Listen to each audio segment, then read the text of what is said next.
Today we are looking at the new line of STOiC analog DVRs. This is a STOiC STA-9608. This DVR comes in 4-channel, 8-channel, and 16-channel. This is the 8-channel version. We were so impressed with the build quality of this DVR that we wanted to immediately do a teardown video so that we could point out some of its features. One of the first things we noticed is that this DVR has tactile switches on the front. These are a little bit better than the membrane switches that you get on many DVRs, especially cheaper DVRs. And this really becomes important when it comes to longevity. Certain buttons that you'll be pressing a lot, like for instance pressing this OK menu button in the center, you'll be hitting these arrow keys quite often as you go through menus and such. And with the membrane switches, they can eventually get worn out and stop working. These tactile switches will last quite a long time, and they also just feel better. You actually get a click when you press them. It's not just that vague kind of rubbery feeling. We really like that a lot. One feature we really like is that this DVR has 2 USB ports on the front. Modern DVRs don't come with CD or DVD burners, as it is expected that you will use USB flash media. This is really just the easiest way to do it. You plug a USB thumb drive into the front, you go into the menu, and you can back up multiple cameras over a period of time, and it's just a very quick and easy way to make a backup. Moving on to the back of the DVR, here we can see the B and C camera inputs, and you will immediately notice that it also has audio inputs on every channel. This is a feature typically reserved only for high-end professional DVRs, and it's really nice to get this in a DVR in this price range. Next to these inputs, we also have a couple of outputs. Right here we have an audio output which can be used for connecting a pair of speakers for listening to audio during playback, and we also have a composite video output for old type composite monitors or old televisions. This B and C connection could easily be converted over to an RCA for using a regular RCA television. Typically what you would want to be using are either this HDMI or this VGA output. You could either use a HD monitor or even just an HD TV with the HDMI connection, or just a regular computer monitor with the VGA. In between them we have a USB connection which can be used for an external hard drive if you want to expand on the internal capacity at a later date. And next to that is the Ethernet port, which is just to connect it to your network so that you can remote view it. Down near the end here we have a few different things. We have alarm inputs which can be used for integration with an alarm system, and we also have serial communication buses, which typically is just used for controlling PTZ cameras. This DVR will support a number of PTZ protocols, and you shouldn't have any trouble making it work with just about any PTZ camera. Above that we have an Esata port. This is basically a breakout of one of the SATA connections on the motherboard and allows you to connect an eSATA hard drive. These eSATA drives are typically among the best of external hard drives because they are not limited by the speed of USB. Finally, the last connection is the 12-volt DC input. This DVR uses an external power supply like this and just plugs in. What is nice about this is that these external power supplies are pretty inexpensive and plentiful, so if it does burn out, it's easy to replace. Now for the fun part. Let's open it up.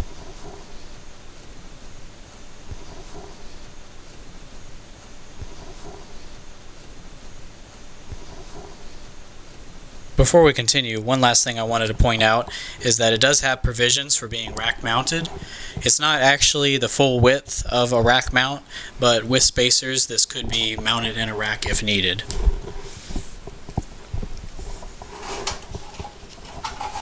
We've been getting these DVRs bare with no hard drives installed, and I'm going to go ahead and show you what provisions it has for hard drives and just the process of installing one real quickly. This is the hard drive rack right here, and it allows you to install one hard drive up on the top like this, but you can also slide one in down below and you can basically have two hard drives stacked in here. On the motherboard here, you can see that there are two SATA connections. This is the Esata port here that I was describing earlier. So in order to have two hard drives installed, you would have to disable that Esata port. And then it's just as simple as sourcing another regular SATA cable like this to go ahead and add a second hard drive. You would just plug that in, kind of route your cables, and go ahead and hook the other one up. But this is just going to be a single hard drive unit. We're just going to install a single 1 terabyte drive. So as I mentioned before, you actually have to remove this rack if you want to put both of the if you want to put the screws on all sides of the hard drive, which if you're adding a hard drive in the future and you just want to slide one down in the bottom, not really a problem, but we send these out with all the screws in them so that they're properly mounted.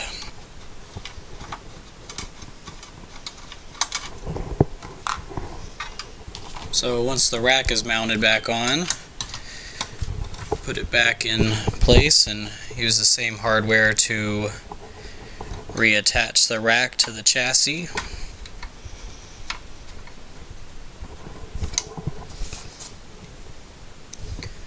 So now that that's in there, it's just the simple job of making the final connections.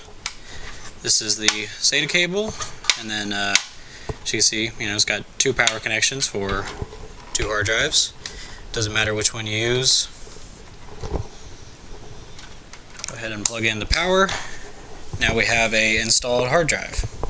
One feature that really stands out to us is that this DVR is equipped with a nice large diameter fan.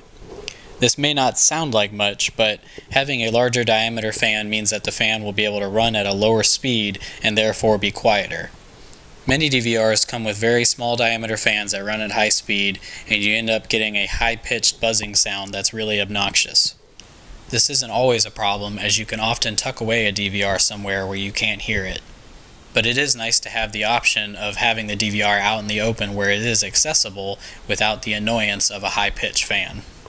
Another nice design feature is the use of this ribbon cable here. This little daughter board back here is basically a breakout for the video camera inputs and audio inputs that are on the back of the DVR. And a lot of times you've got some big heavy coaxial Siamese cables attached back here, and they can be kind of stiff cables, and if you're unplugging and plugging them back in a lot, you can actually stress the solder joints. And if this board was basically just hard mounted onto the motherboard with solder joints, you could actually break those over time, just being rough with it, and you end up having a couple cameras or all your cameras just stop working suddenly because those solder joints have broken. So to fix that problem, they put it on this little separate board. It's mounted with 4 screws around the perimeter here, and it's another one in the center. It's real nice and sturdy. You could just feel in the connectors that they're very strong and well mounted, and then it's isolated with this ribbon cable, so there's really no chance that even being rough with that you're going to end up breaking these connections.